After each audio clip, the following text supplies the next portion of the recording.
Hey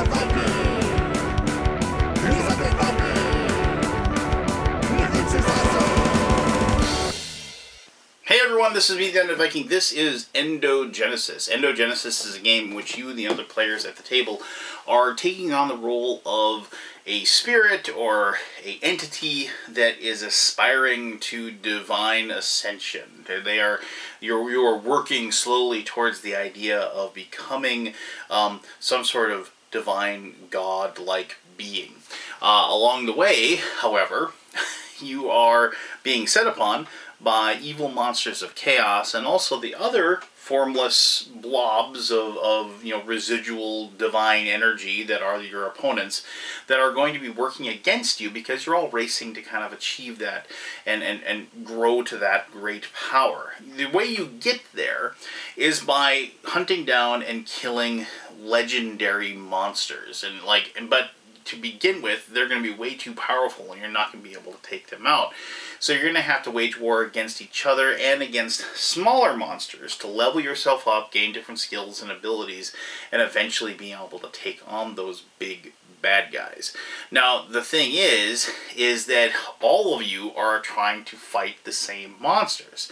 And so you have to kind of make sure that, yes, go ahead, do damage to the monster, but don't do so much damage that the next person online can come in and get the final blow and steal your kill from you. So there is this wonderful balancing act of actively trying to win, but also doing enough to slow your opponents down as well, so to make sure that they don't, be getting ahead of you in that, divine race, if you will. See what I did there? Divine race.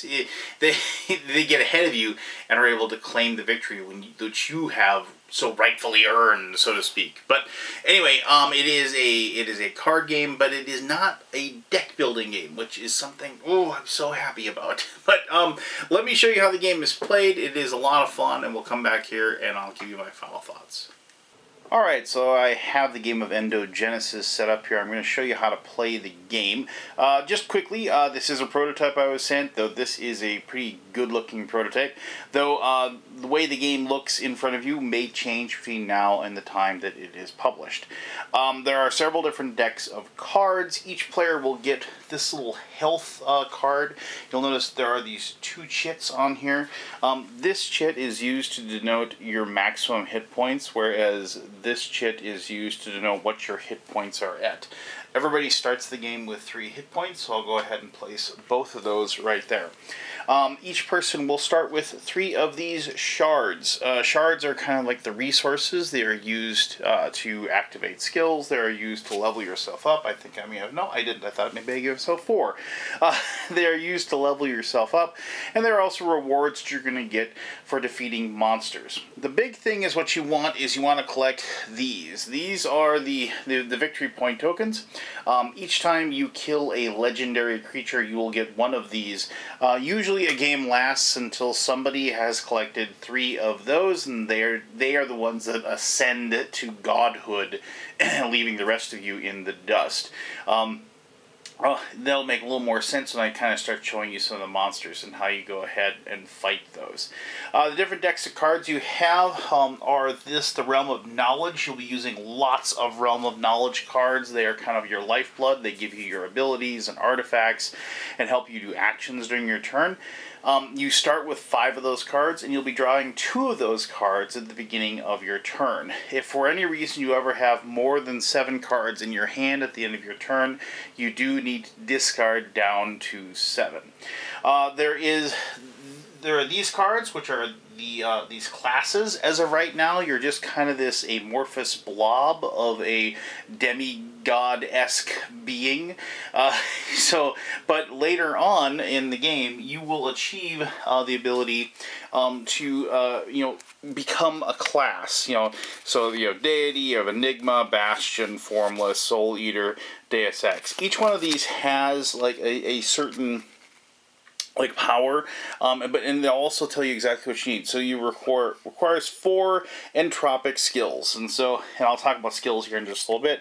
And once you do, you can draw cards until you have 7. The passive is whenever you kill a player with an entropic skill, their corpse explodes, dealing 3 true strike damage to the monster. So special little abilities. The interesting thing about class is that once you choose your class, you can't ever change it. That is your class, and you can't say, oh, I don't want to be this class anymore, I want to change to something else. No, you have to maintain that class after you've chosen it. Skills, which I'll talk about here in just a little bit, you can constantly be swapping your skills in and out however you like. It's just one of those things where the class, though, is a permanent addition. Now, the 2 other decks we have the Realm of Wonder and we have the Chaos deck. I'm going to talk about the Realm of Wonder deck really quickly. You might have noticed that on your little player board here, when you get to 5 health, 10 health, or 15 health, you have these little squiggle marks here. What those denote is when you reach like the ability to have a maximum of 5 hit points, you get to draw a Realm of Wonder card. Same thing with 10 and same thing with 15. Wonder cards are just that. They're wonders. They're miracles. They're ways the game breaks and helps you out. So, like, this is your card, it says Lazarus. It's a wonder. Used when you receive fatal damage, you are instead restored to full hit points, and you deal 5 damage to your attacker. So you have this. If somebody was to kill you, you'd reveal it, and that special ability would come into effect. I'll just show you a couple other ones. Focus grants an equipped non-ultimate skill True Strike. Place this wonder under that skill. If the skill is lost, the wonder is also discarded. Hallucination. Used when a monster perishes, its carcass transforms to that of a harmless sheep's, offering its killer no rewards. Shuffle the monster back into the realm of chaos. That'd be a card you'd probably use if somebody is going to win the game, and all of a sudden, bam, you don't win, haha, you just killed a sheep. Anyway, the last deck is this Realm of Chaos, and since I saved that to last because that's going to segue really well into how a turn works. So I'm going to say I'm first player, but let's just imagine I have 4 players at the table, meaning that I am, on my turn, going to have the option to attack players and attack the monster once I draw one from the Realm of Chaos. But first, before that begins, is I have to go ahead and set up my skills. You can have up to 4 skills in front of you. You can have 3 normal skills, and you can have 1 ultimate skill. You cannot equip an ultimate skill until you have 3 skills already. Alright, so I randomly drew my deck here. You'll notice at the very top, this is an artifact card. Might as well just show you that right away. Artifact cards are just one-shot little abilities that you can reveal. This is Demon Blood. You can see it says artifact right there. It says you gain 2 energy and also restores 2 hit points. So it's something you'll use, you'll place it down, and you'll get the bonuses from it. Now you'll notice these 4 are skills, and they will tell you what types of skills there are. So there's Cosmic Skill, I have 2 Mechanic Skills, and I have 1 Mythic Skills. All of these have this energy number up here. The energy that's located in the upper right, there's also an energy like information here, we'll talk about that in a second, but the energy that's listed in the upper right is when you discard that card, you'll gain that energy through discarding it. And you'll notice that the Cosmic ability, it gains you 2, whereas the other ones all gain you 1. There are cards that will gain you 3. Those will be some of the more powerful cards. This is one of those things that I've always liked in games, where the cards that you're going to want to use to upgrade yourself will also be like the cards you need to spend to be able to actually do things, to take actions, that sort of thing. Anyway, so let's just look at one of these cards. So we have the Spear of Apollo, and you can see there it's worth 1 to discard. If I want to enact the ability of the card, it'll cost me 2 energy. You can equip it for nothing. I can say I have the Spear of Apollo, I can put that right in front of me like so, and then that is my ability. However, to actually use the ability, I have to spend 2 energy to do so. So now it says here, deal 2 damage. That's the damage thing. And then deal 1 bonus damage and stuns if the target is marked. And so a marked is a a status that you can place through other abilities and so forth. And this is where the synergies of these cards work together, as I mentioned in my introduction, that you're kind of trying to gain that sort of a thing so you can combine different effects to do certain actions. Now the big thing here is I wanted to show you the bottom of this. You'll see that it has these like 2 shards and then it has 3 shards. All of these cards, all these skills, you'll notice have those things on the bottom. As you are playing this game, you will be spending these shards that you gain through the monsters that you kill. You'll be spending those shards to upgrade your skills. You'll also spending shards to upgrade your maximum health as well. This is something I'll talk about. Normally, it costs 1 shard to increase your maximum health by 1, and how much it costs to upgrade the skills will be listed right there on the bottom of each of these cards. Now I wanted to show you this card. You'll notice that this, it says Loosened Shell card, is a mechanic card, but it has this little shield here. Whereas these have these little circles on them. These are active skills. You place, all these skills are placed in front of you as actions to be taken. But and then this one as well. So all of them are skills you'll place down. However, these skills are actions you take. The skills with the shield on them are reactions. So if you are attacked by a player or by the monster, you can enact the special your reaction skill. And I'll show how that works here in just a little bit. But it says, you know, like this one, for 2 energy, you still have to expend energy. So if you're reacting, you have to discard cards in your hand to activate it, get the energy to do so. Choose. You can gain 2 shield, which will, you know, block 2 damage that's coming to you, or reflect up to 1 damage back to the attacker. And so up here you can see where, like, if you upgrade it, it goes up to a 3 and 2, 4 and 3, and 5 and 4.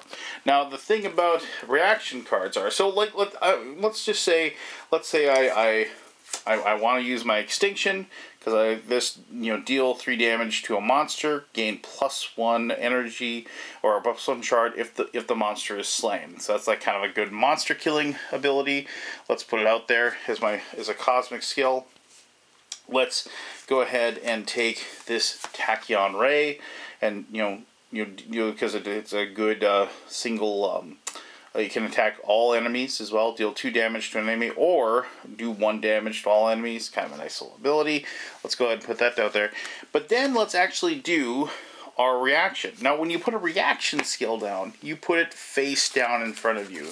So the players don't know exactly what that is. They know it's a reaction, they know you can activate it, but they don't know exactly what it is and what it can do.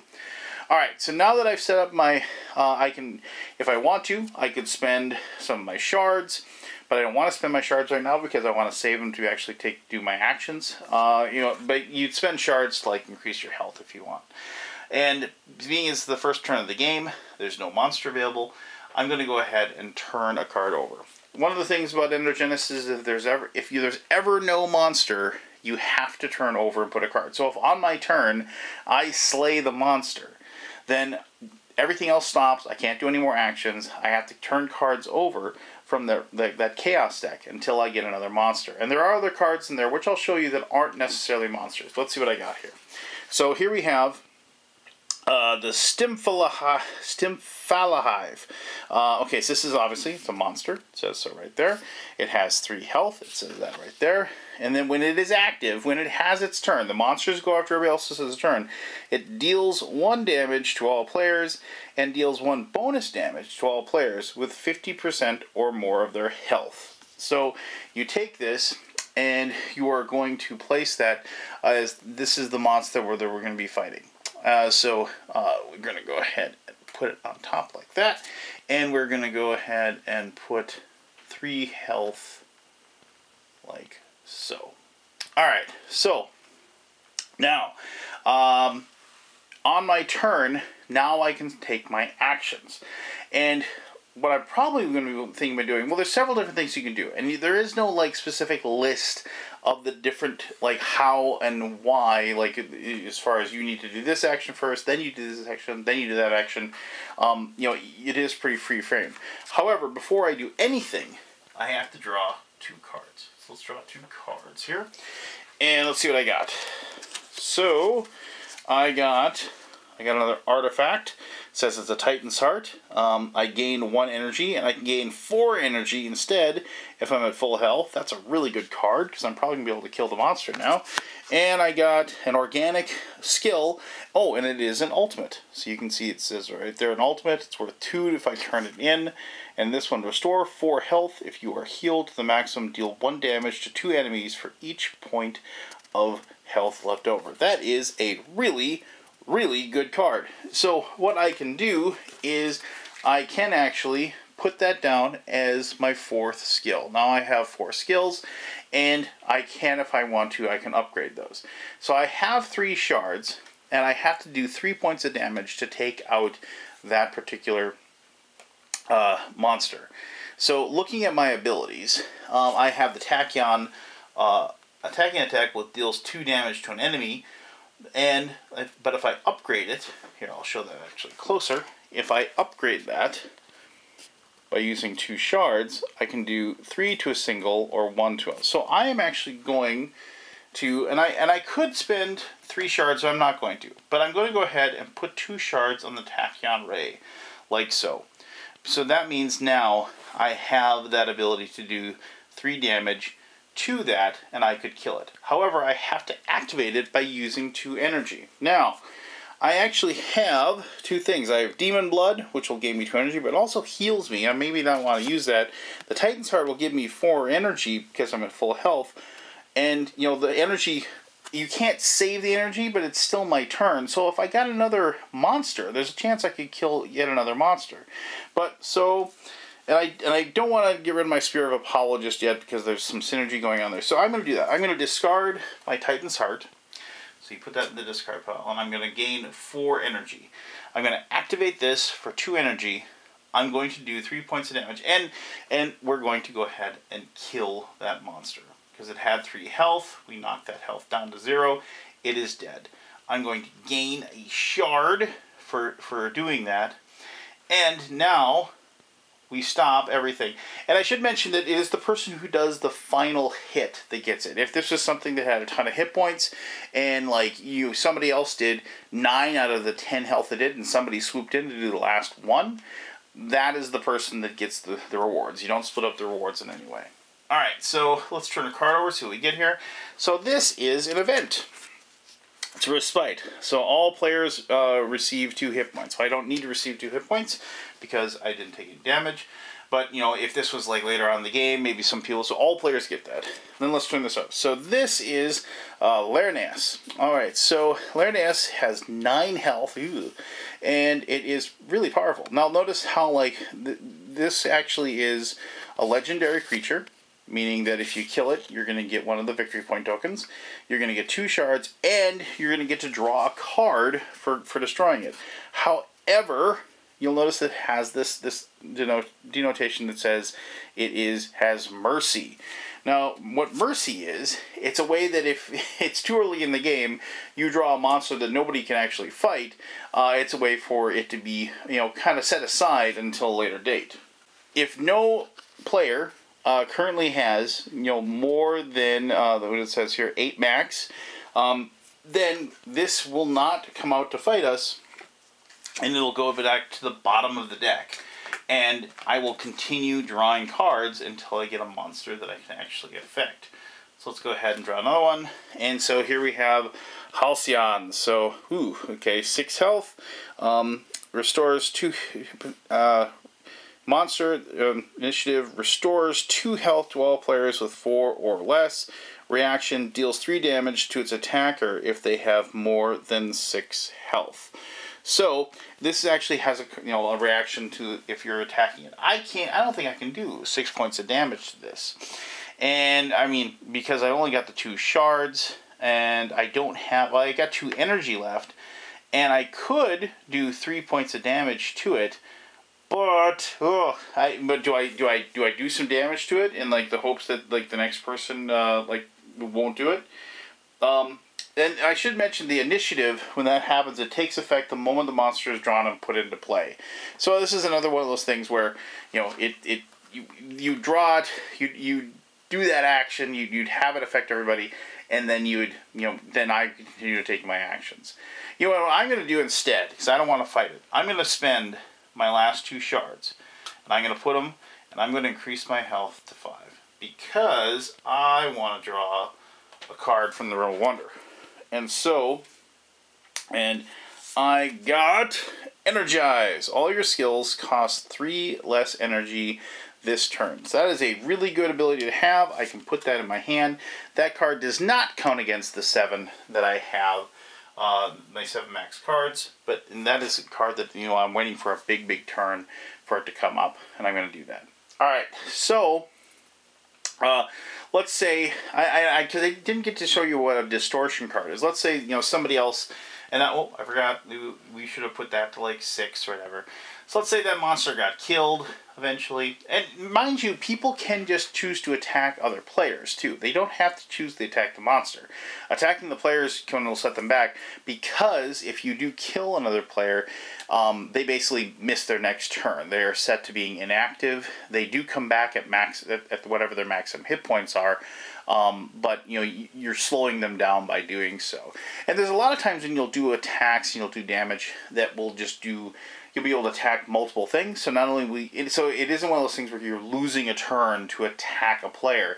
You're still attacking the monster. You're still defeating the monster. You're still getting rewards, but you are also messing with the other players, and you're slowing them down by taking them out. All right. So I wanted to find you a distortion card to show you. Here's another event, just so I can show you another event. The Reckoning, starting from the top, search the Realm of Chaos for a legendary creature and put it into play. It gains 3 more X health, shuffle the Realm of Chaos deck. So, and I should mention also that if you're running out of cards in any of the decks, you just shuffle them all up, and you put the discard back together. So here we go. I wanted to show you one of these. So Distortion. So Distortion Exhume. The next player to kill another player steals a victory point from the victim if they have one.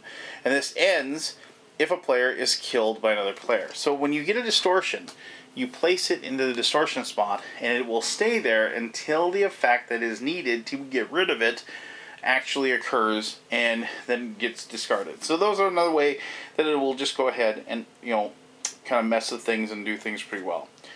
Alright, as I said, we were just going to kind of pretend that, other players had killed monsters and what have you, and we're just going to go ahead and put that one, the Orekelthorpe.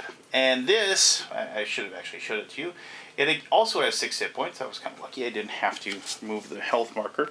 But it says, when it's active, you draw a card, and it deals damage to all players equal to the energy value. And it has 2 rewards and a card as its value. So since it does damage to everybody, what we're going to do is you draw one of these cards, and ooh, jeez, and I got a 3. So it's one of those things where it's like it does 3 damage to all the players. Now, this is where, and I wanted to do this basically to show you this. So if I wanted to enact my Loosened Shell, so I have a reaction card, I'm going to be taking 3 points of damage. I don't want to take 3 points of damage. I want to do this, and I want to gain 2 health. Or maybe it was one of those things where it was down to it was at, I should have moved them both. Maybe it was at 1 health, like that, or something. But so I could enact this ability to do that and have it affect the monster. So, and there will be times when there is a timing situation where it's like, okay, well, it's the monster's turn, so who gets to enact their action first? And you do go by player order. So, the monster, will attack a certain player first or whatever. And that can be both good or bad. So you have to remember, you go by player order when it comes to, the monster attacks, when you have attack stall. But, and that also comes into play if, you're, player 3 out of a 4-player game, and you do an attack that affects everybody. So it affects player number 4, and it affects player number 1, and then player number 1 does a reaction. And so you have to make sure that you recognize, the order of play when those things happen. But anyway, regardless, so what happens is that if I'm going to do this, I spend my 2 energy to activate it, and I reveal this, and I show it to everybody. And then so I would say, ta-da, so I'm going to go ahead and do this action, I'm going to reveal it. And that is going to do 1 point of damage. So I'm going to choose to take the 3 points of damage. I'll allow that to happen. I'll go 1, 2, 3, like so, and I'll take those damage, and I'm still alive. And then I'm going to do the 1 point of damage, so I'm going to kill the monster because of my reaction. And then let's just see if we get a... So another because we have to draw a card, you know, to replace, because we just killed the Orkeltathorpe. So we have to draw a card until we get another monster. And so then here we have the legendary Cromcetus. Ooh, jeez, he's pretty powerful actually. So let's see. Oh my gosh, 10 hit points. So let's go ahead and put that on there. All right, so that, and this is where the timing, you just have to have a very structured timing as it goes. But I've revealed that as my action. Now what I have to do though is I have to take this card back into my hand, and I don't have any other reaction cards, but I can go ahead and I can shuffle it up and I can print it. And if I had another reaction card, I could put that down to replace it. You can replace it with the one that you just picked up, but the other players won't know if you have another one in your hand that you replaced it, and so on and so forth. So you can kind of hide it, but you put it back down. And that's how a reaction skill card goes, and how you can actually keep that hidden from the other players. That's how those the reaction cards work and the reaction skills work. So the monster goes. We've got another monster that comes out that's probably going to beat us up for a while. But then we get back to me, and I would do another turn where I draw 2 cards. I put those into my hand. I got Deep Roots, and I got an Aether Spear, and that's how that goes. Now the only thing I haven't shown you is how you get a class. So I want to show, you have to get an artifact. I'm going to show you the artifact that you need to get. You have to have a Glyph of Ascension in your hand in order to do this. So if you look at this, it says reveal your hidden reaction cards, or reaction skills if any, and acquire a class for which you qualify. You may not discard or change your class, and must maintain the categorical composition of your skills. And so you have to have this artifact to discard it to claim the class from the class deck. And you don't have to take the top one, you get to go through the whole thing. The only other thing I want to mention before I go to my final thoughts, because I really like this game and I want to talk about why I do, is that if you ever do replace a skill, so like I have this skill with the 2 crystals on it, and say like later on I decided I want to use the Spear of Apollo, and you replace that, these stay with the skill that they're learning. You don't lose those. You don't lose the upgrade that you've done. So I think that is a really, really good rule, because there's like lots of situations where you've leveled up, and you're not going to want to reverse gears and go back to where you were. So being able to like maintain the leveled up ability that you've already paid for with the new skill that you put down, I think is excellent. But alright, so there you go. You should have a really good idea of how to play Endogenesis. Remember, the winner is whoever collects the number of victory point tokens first. And like they say, for a 2-player game you should play to 2, but like for 3 or 4 you should play to 3. You can really have that be any number you want. The game's a lot of fun. It's fantastic. It has that weird like Thunderstone feel, which I really, really like, or the Ascension feel that I really, really like, but without all the crazy deck building stuff, which I'm not a big fan of. But let me talk about that and a whole lot more in my final thoughts. Oh, jeez. There you go. That is Endogenesis. So, towards the end there, I referenced a couple of games. I referenced Thunderstone. I referenced Ascension. Now, those are games, oh, man, they've been around forever, right?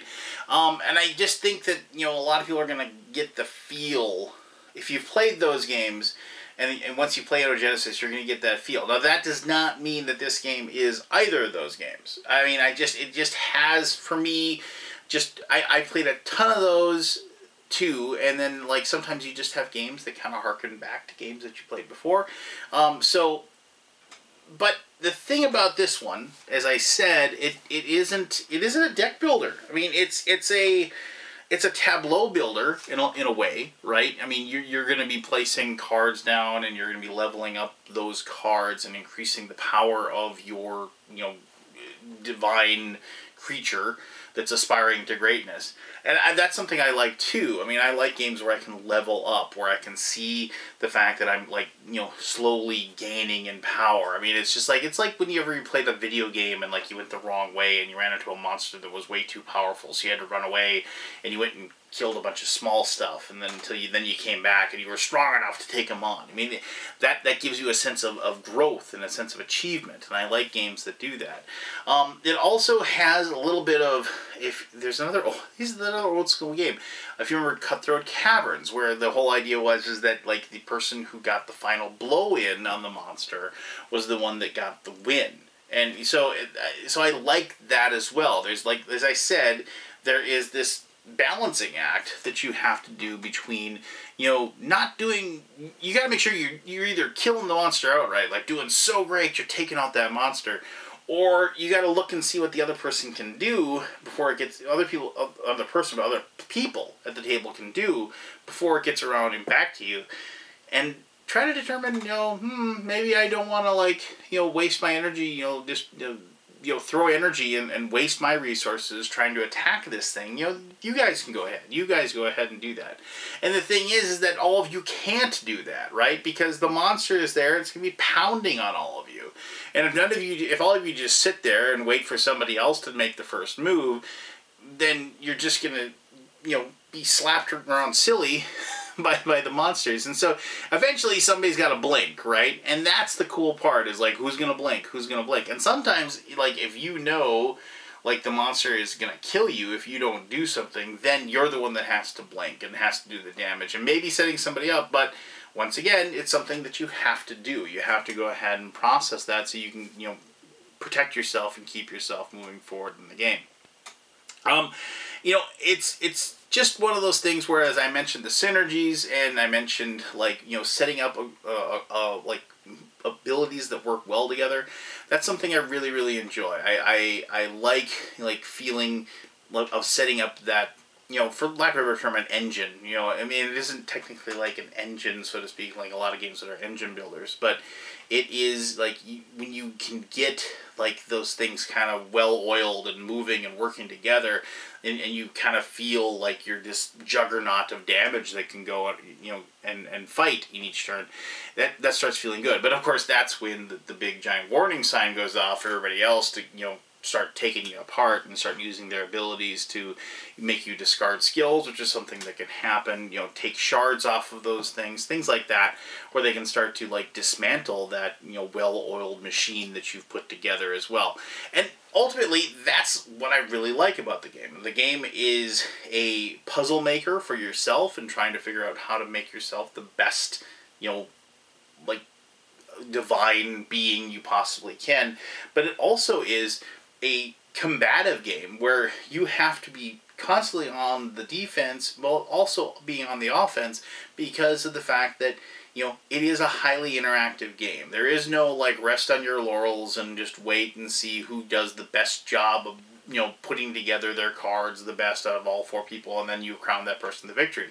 If you don't get good cards, you go and you beat the tar out of the other people, and you make it just really, really painful and difficult for them to achieve greatness. And I like games that allow me to muck up other people's plans, because I think that is where not only are you working against the mechanisms of the game, but you're working against the minds of the people that you're playing against. And I think that is what drives a very excellent game experience. So there you go. It has a fantastic theme. I love the art. I just really, really dig this one. If you have any questions about Endogenesis, please ask away. I'll be happy to answer those as best as I can. You know, the other thing about this is that, like, if the designer ever, like, did an expansion, this would be such an easy game to expand upon too. I could just think of, like, several different types of cards, several different types of classes, several different types of monsters. I mean, oh man, I could just imagine having, like, you know, giant, you know, decks of these, like, knowledge cards or whatever. Just, oh man. Anyway, regardless, who knows what that guy's thinking of? He's probably thinking of, like, I don't want to make an expansion. Shut up. But anyway, so if you have any questions about it, please ask away. I'll be happy to answer those as best as I can. As always, thank you very much for taking the time to watch this video. And I know here's where I almost always say you have yourself one heck of an awesome day, but I'm going to change it up a little bit. I'm going to actually change something up going forward a little bit with my videos. I'm just going to tell each and every one of you out there to just have the best possible day you possibly can, and also strive to remove the toxicity from your life, and just like remove the things and the people and the bad habits and everything that bring you down, and you know what those things are, but strive to remove that toxic aspect of your life and get it out and be happy, be the person people want to be around, and be the best you can possibly be. Alright, there you go. I'll try to shorten that down in future videos. Alright, you take care of yourself.